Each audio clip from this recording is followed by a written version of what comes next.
The absolute zero of the void didn't leave quietly.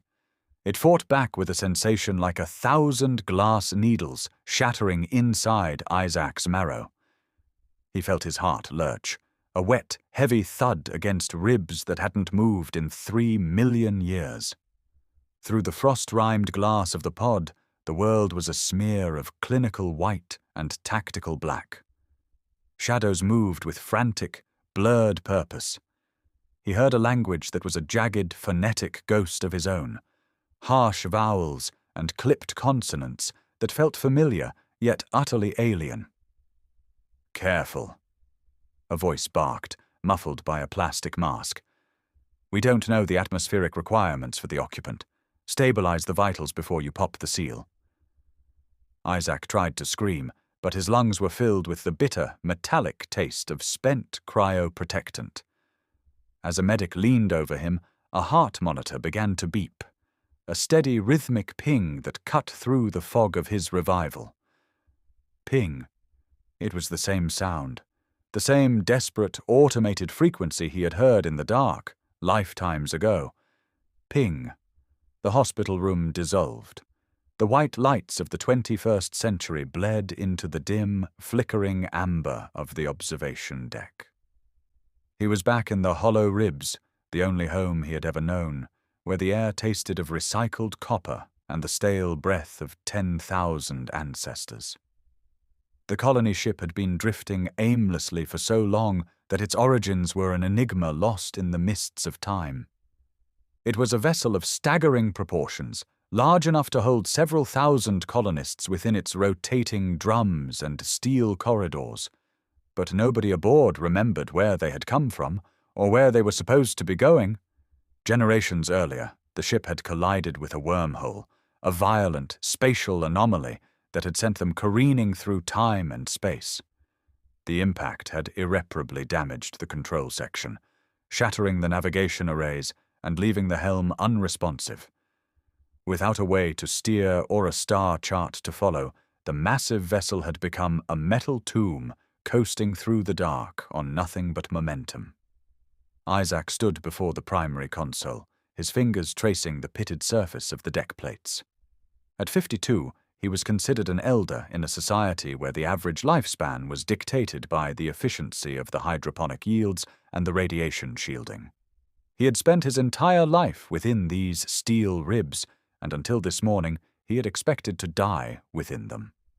While the ship's leaders spent their days arguing over the divine will of the founders and rationing the dwindling outputs of the gardens, Isaac spent his time in the neglected engineering sublevels. He was a specialist in 2 fields that most of his peers considered dead: rocket propulsion and cryonics. To the rest of the crew, his work was a hobby bordering on heresy. To Isaac, it was the only way to stay sane in a world that was slowly suffocating. "The air scrubbers in Section 4 are down to 60%, Isaac," a voice rasped from the hatchway. It was Kyle, a junior technician who still clung to the old technical manuals like they were holy scriptures. Kyle looked tired. They all were. The ship was failing, one relay at a time, and the great forgetting was accelerating as the technical knowledge of the founders was replaced by oral myths. "The council says it's a test of faith. I think it's just rust." "It's neither," Isaac said, his eyes fixed on a small, flickering monitor he had jury-rigged into the ship's primary sensor array. "It's a lack of replacement parts, but it might not matter soon." He pointed to the rhythmic, green pulse on the screen, the source of the sound that still haunted his modern dreams. For the first time in centuries, an automated sensor deep in the ship's belly had reactivated. It was scanning for life, and it had finally found a match. "Is that a glitch?" Kyle asked, stepping closer, his breath hitching as he stared at the readout. "It's a habitable world," Isaac whispered, the weight of the realization making his knees weak. "Nitrogen, oxygen, liquid water. We're already caught in its gravity well. Within 48 hours, we'll be in high orbit." The news didn't bring joy. It brought a wave of paralyzing fear. For the colonists, the ship was the only universe they had ever known. The idea of a planet, of down, was a terrifying concept found only in the forbidden texts. But as the world loomed in the viewing ports, a vibrant, toxic green sphere swirled with thick white clouds, the survival instinct of the thousands aboard began to override their superstition. They weren't explorers, and they weren't heroes. They were a dying species that had just been offered a reprieve. Isaac knew the landing would be a catastrophe if they relied on the main ship. The engines were dead, and the primary docking clamps were fused shut by centuries of vacuum welding. If they were going to survive the transition from the steel ribs of the ship to the surface of the green world, they would need a miracle. That was when Isaac remembered the legends of the aft sectors. The superstitious among the crew called it the Silence, a section of the ship sealed off since the collision, rumored to be haunted by the ghosts of the navigation crew. But the ancient schematics told a different story. The aft sectors housed the auxiliary shuttle bay, a fleet of short-range atmospheric landers that operated on an independent power grid. "I'm going into the Silence, Kyle," Isaac said, grabbing a heavy-duty environmental suit from the wall locker. The fabric was cracked and smelled of ozone, but the seals were still intact. "You can't," Cale stammered, backing away toward the hatch. "The Council has forbidden it. They say the air there doesn't belong to the living. If the Founders wanted us to have the shuttles, the doors wouldn't be locked." "The Founders didn't lock the doors. The emergency overrides did," Isaac replied, snapping his helmet into place. The internal HUD flickered to life, showing him a map of the aft sectors that most of the crew believed had been erased by the gods. "I'm going to the only place on this ship that still has a future. I'll see you on the ground, Kyle. Or I won't see you at all." He didn't wait for a blessing he knew wasn't coming. He stepped into the dark corridor, heading toward the heavy blast doors that had remained shut for generations.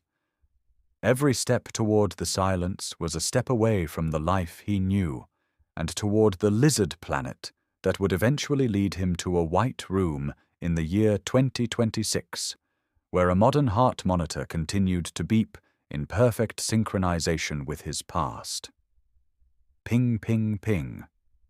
The descent was not the graceful glide Isaac had imagined while reading the ancient flight manuals. It was a violent, screaming divorce from the only world he had ever known. The Model 7 Scout roared as it bit into the upper atmosphere, the heat shields groaning under a friction that Isaac's people hadn't experienced in generations. Inside the cockpit, the amber lights flickered and died, leaving only the terrifying incandescent glow of the plasma outside the glass. He wasn't flying, he was falling with intent. Behind him, the 3 other shuttles followed his heat trail, carrying the first several hundred volunteers, the desperate, the brave, and the social outcasts who had followed him into the Silence. When the parachutes finally deployed, the violent snapping of the cables felt like a reprieve from a hanging. The shuttle drifted down through layers of thick, sulphurous clouds before the world finally revealed itself. It was a riot of impossible color. There was no gray here, no sterile white, no rusted amber. There was only a green so deep it looked black, punctuated by the silver veins of massive, winding rivers. As the landing struts slammed into the soft, loamy earth of a clearing, the silence that followed was more profound than the vacuum of space. It was the silence of a world that didn't know humans existed. Isaac was the first to cycle the airlock. He expected to choke, but instead he was hit by a wave of heat and scent that nearly buckled his knees. It smelled of wet earth, rot, and something sweet and heavy, like overripe fruit. He stepped onto the ramp, his boots sinking into a carpet of moss-like flora that bled a pale blue sap. Then he saw them. At the edge of the clearing, hidden among the gargantuan fern-like trees, were the lizards. They were bipeds, their skin the color of rusted iron, with long, flickering tongues and eyes that held a cold, predatory intelligence. They didn't attack. They simply watched, their throats pulsing in a rhythmic, guttural language of their own. "It's paradise," Cale whispered, stepping out behind him, his eyes wide and wet with tears. He reached down to touch the soil, oblivious to the fact that they were being sized up as potential prey. "It's a battlefield," Isaac corrected, his scientific mind already calculating the energy requirements for a perimeter. "We have no immunity to the microbes here, no knowledge of the food chain, and we just landed 4 high-yield reactors in the middle of a prehistoric jungle. This isn't a gift, Kyle. It's a resource." 5 years later, the resource had been thoroughly harvested. The clearing had been replaced by the outpost, a sprawling complex of prefabricated steel and reinforced concrete. The vibrant green of the jungle had been pushed back by a kilometer in every direction, replaced by a scorched earth dead zone and a series of heavily electrified fences that hummed with a constant lethal vibration. The lizards were no longer a curiosity, they were a pestilence. The colonists hunted them with a cold efficiency, clearing the perimeter to protect the precious atmospheric processes that were slowly cleaning the air to better suit human lungs. Isaac sat in his private lab, the walls lined with the same cryotanks he had salvaged from the ship's remains. He was no longer the hero of the landing, he was the man who oversaw the destruction. He watched through the reinforced window as a security team incinerated a nesting ground of lizards near the northern gate. The smell of burning scales drifted through the vents, a scent he had grown to loathe. He looked at his latest prototype, a single-person pod with a compact rocket motor, and felt the first cold prickle of the selfish urge. He saw the way the younger generation looked at the fences, not with relief, but with a growing, simmering resentment. They didn't see a miracle. They saw a prison.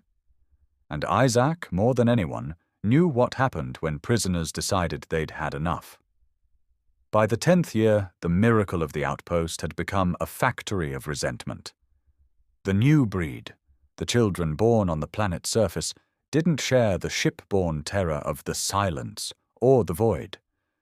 To them, the electrified fences weren't a shield against the monsters.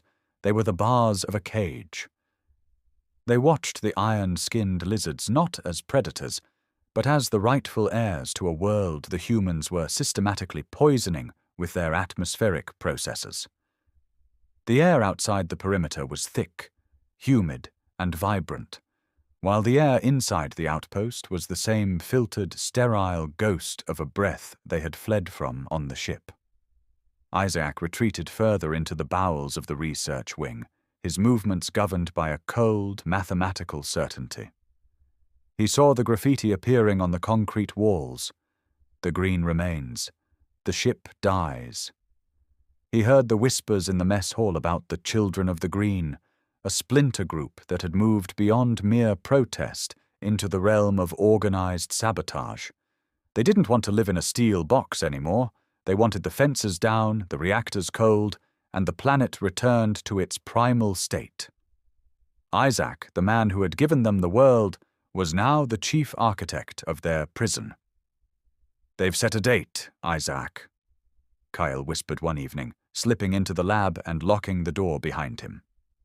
Cale looked older than his years, his hands stained with the grease of 1,000 failing machines. He was still the loyal technician, but his eyes were wide with a new kind of panic. "The rumors are everywhere. The 10th anniversary of the landing. They call it the Day of the Great Reset. They're going to hit the primary cooling array for the reactors. They think if they shut the power down, we'll be forced to live with the planet." Isaac didn't stop his work. He was currently calibrating the vitrification injectors on the small, coffin-like pod in the center of the room. It was a masterpiece of salvaged technology, a single-person survival craft with a high-yield solid-state booster capable of reaching low Earth orbit. It was hidden behind a false bulkhead labeled Hazardous Waste, a place no one in the superstitious colony would dare to look. If the reactors blow, Kale, the atmospheric processes will fail. The lizards will be inside the wire in 20 minutes. Without the perimeter, we're just meat in a jungle that has had 10 years to learn how much it hates us. Then tell the council. Warn the security chief.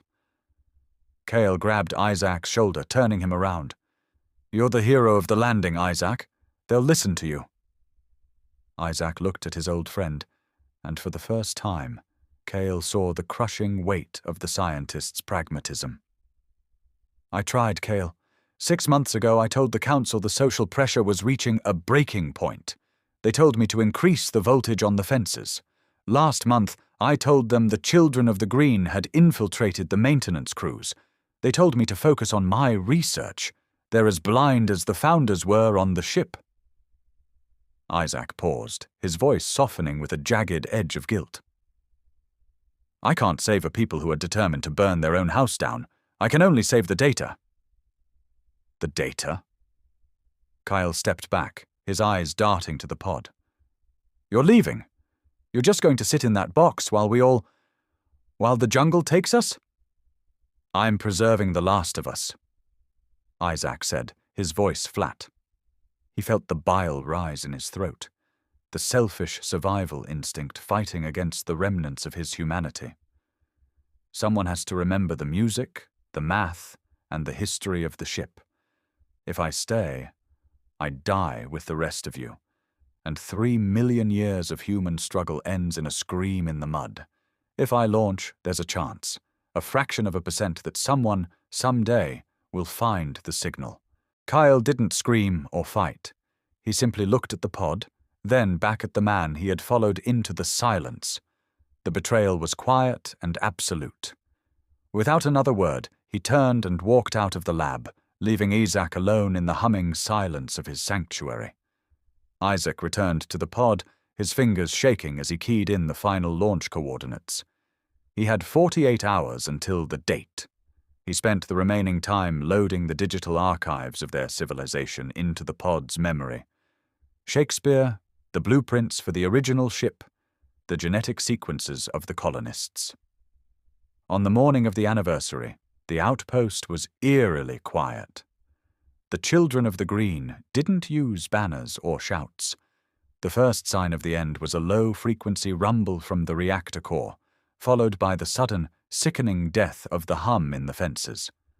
Isaac was already strapped into the pod, the cryomix beginning to circulate through his veins, turning his blood to a thick, sluggish syrup. Through the lab's external monitors, he watched the Great Reset unfold. The fences died, and the jungle didn't wait. Within seconds, the iron-skinned lizard surged over the perimeter, a sea of rusted scales and snapping jaws. Then came the explosion, a blinding white-hot bloom as the primary reactor went critical, vaporizing the center of the outpost and sending a shockwave that flattened the fern trees for miles. Isaac hit the manual override. The small rocket ignited, the G-force pinning him into the padded seat as he tore through the sulphurous clouds. As the pod cleared the atmosphere and the blackness of the void embraced him, he looked down one last time. The outpost was a charred scar on a green world, a tiny spark of failed ambition that flickered once, then went out. Isaac closed his eyes, the vitrification process locking his consciousness into a frozen, timeless cage, while the scanner began its first 1,000-year countdown. The transition from the scorched jungle to the sterile white of the medical bay was a trauma that the vitrification process couldn't fully numb. Isaac lay on the recovery bed, his body feeling like an ill-fitting suit made of lead and ice. The rhythmic ping of the modern heart monitor was no longer a ghost. It was his tether to a reality that didn't make sense. Around him, people in sleek, lightweight tactical gear and blue medical scrubs moved with a hushed reverence, as if they were afraid that speaking too loudly might shatter the man they had pulled from orbit. "He's stabilizing," a woman's voice said. She stepped into his line of sight, a woman with sharp, intelligent eyes and a face that felt hauntingly familiar in a way Isaac couldn't place. My name is Dr. Aris. You're at the Kennedy Space Center, Isaac. It's April 6th, 2026. You've been away for a very long time. Isaac tried to speak, his throat feeling like it was filled with dry sand. The outpost. There is no outpost, Aris said, her voice soft but clinical. We found your craft in a decaying orbit. The thermal signature was unlike anything in our database. We thought it was a meteor until the automated distress beacon started broadcasting in a dead dialect of Proto-Indo-European. It took our linguists 3 weeks to realize you were speaking an ancestor of every language on Earth. Isaac closed his eyes. The Great Reset had worked. The lizards had won. He was a survivor of a colony that hadn't even existed yet in the eyes of these people. Over the next week, as the strength returned to his limbs, the military commanders and scientists began to hover. They didn't want to know about his life. They wanted to know about his technology. They looked at the blueprints stored in his pod's memory with the hunger of men who had just been handed the keys to the kingdom. They were building their own colony ship, the Genesis 2, and they needed Isaac to fix the propulsion and navigation flaws that had grounded their current prototypes. It was on the 10th day that Isaac saw the DNA report. He had been given access to a terminal in the research wing, and a stray curiosity had led him to compare his own sequenced genome with the modern standard stored in the facility's database. He expected to see a cousin, a similar branch on the evolutionary tree. Instead, he saw a mirror. "Dr. Aris," Isaac said, his voice trembling as he pulled her aside in the lab. He pointed to a specific, non-functional genetic marker on the screen, a rare vestigial mutation in the 14th chromosome that had been a quirk of the original colony ship's population. "This marker, how common is it in your time?" Aris frowned, looking at the sequence. "That's the Founder's Helix. It's universal, Isaac. Every human being on the planet carries it. We've always assumed it was a mutation that occurred in the first small group of hominids that migrated out of Africa millions of years ago. It's what defines us as a species." The room seemed to tilt. Isaac looked through the glass partition at the bustling scientists, the soldiers, and the technicians. He wasn't looking at a new world. He was looking at his own children. The few hundred survivors of the Great Reset hadn't just died out. They had adapted. They had survived the jungle, forgotten their machines, and spent 3 million years evolving back into the very people standing before him. He wasn't their ancestor in a metaphorical sense. He was the source code. "Isaac?" Aris asked, her brow furrowed with concern. "What is it?" Isaac looked at the schematics for the Genesis 2 on the neighboring screen. He saw the navigation array, the engines, and the coordinates for the habitable world they intended to colonize. They were the exact coordinates of the lizard planet. He realized then that he couldn't fix the ship. If he made the Genesis 2 perfect, if it successfully reached its destination without hitting the wormhole, then the original colony would never be founded. The Great Reset would never happen. And the billions of people currently alive on Earth, including Dr. Aris, would blink out of existence, never having been born. To save the human race, he had to destroy them. He had to be the one to ensure the ship failed in exactly the right way. He had to lead these thousands of people into the mouth of the wormhole, knowing they would spend centuries drifting in the dark before crashing into a prehistoric jungle. "The propulsion system," Isaac said, his voice cold and hollow as he turned back to the blueprints. He picked up a digital stylus, his hand steady even as his soul fractured. "I see the flaw now. Let me show you how to fix it." He began to draw the very errors that would ensure the cycle continued. He was the father, the son, and the architect of the end. As he worked, he could almost hear the rhythmic ping of the ship's sensor in the past, calling them home to a world they would never truly escape. The world would turn, the sun would rise and set over the lizard-haunted jungles, and Isaac would ensure that the nightmare began exactly as it always had. If you enjoyed this story, make sure to like, subscribe, and let me know your thoughts in the comments.